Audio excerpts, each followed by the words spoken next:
So for sure, we are going to talk about two major components: glass on one side and anti-shatter safety films on the others. But most importantly, we're going to talk about cracked glass, which is something that we can find in constructions and buildings for many reasons.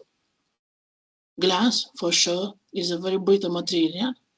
We are aware of its brittleness for structural design, but actually we want to learn more about the post-fracture behavior. Post-fracture behavior that is affected by many influencing parameters.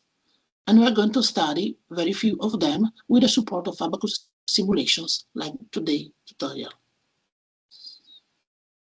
Just keep in mind that in these next simulations, we're going to face on the mechanical behavior after breakage and not on the breakage simulation of glass.